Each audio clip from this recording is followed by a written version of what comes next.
heart thump, not from being nervous sometimes. I'm thinking God made me special here on purpose. So all the while till I'm gone, make my words important. So if I slip... Hi everybody, this is Adam here, and I'd like to show you my new protein skimmer. As you can see, it's huge, and it is a major upgrade compared to my CPR hang-on backpack skimmer. So here it is. I finally got it tuned in, and this is going to be an in-depth review and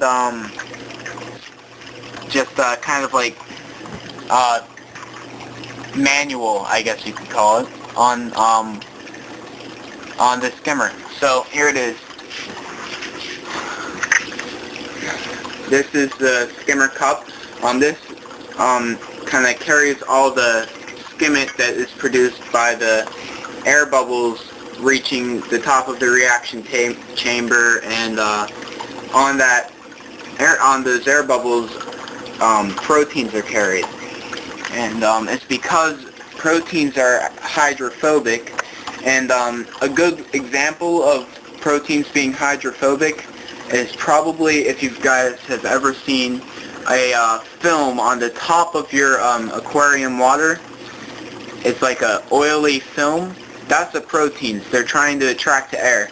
So what a protein skimmer does is it creates a bunch of little tiny bubbles, and those little bubbles are pushed up through the reaction tube and into the skimmer cup.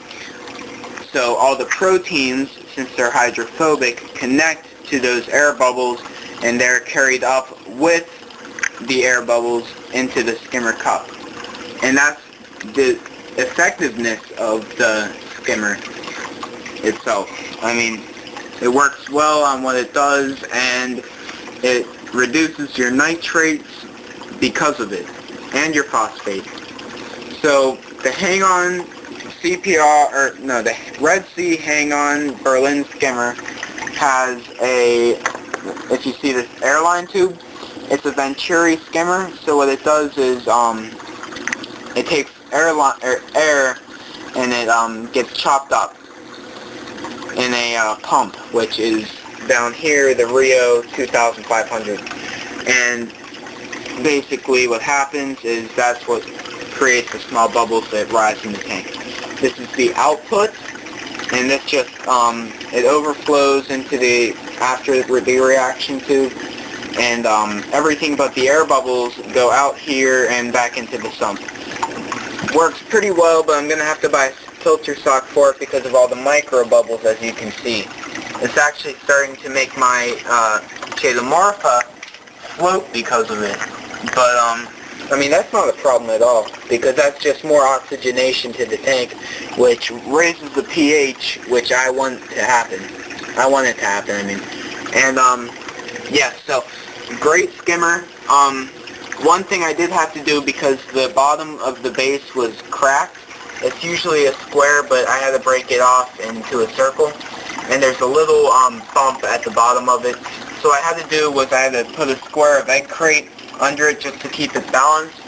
It doesn't really do much, just keeps it kind of level and working to the best of its ability. Yeah, so this thing, I mean, as you can see, you don't see much of a tint to the bubbles, and the reason for that is because it's meant for 200 gallons. This is a 40-gallon aquarium. The rate of which it's going to bring up the bubbles and you're going to see the protein all there is much less, because it's such a big skimmer. And because of that, you're not going to see much of the gunk you would normally see. But those little black specks around the edges, that's all the solid protein you're getting. And that's right now what I'm doing is called dry skimming, which is it lowers the rate at which you have to empty the skimmer cup, and it just I don't know, just easier, I guess, less maintenance, and that's always good.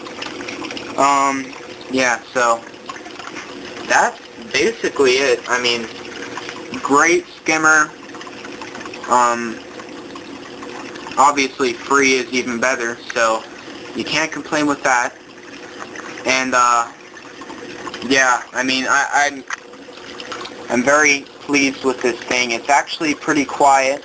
The only sound I hear from it is because of this, and it's a trickling sound. I'm just going to add some PVC to that. I think it's 1/2 inch. And I'm just going to put that to the aquarium, and you know, it'll be fine. No sound at all. Yeah, so thanks for watching, guys. This is the Berlin Red Sea hang-on skimmer, 25 to 200 gallons, and it is a triple pass skimmer. So thanks for watching. Have any questions, I'll be glad to answer them. Thanks.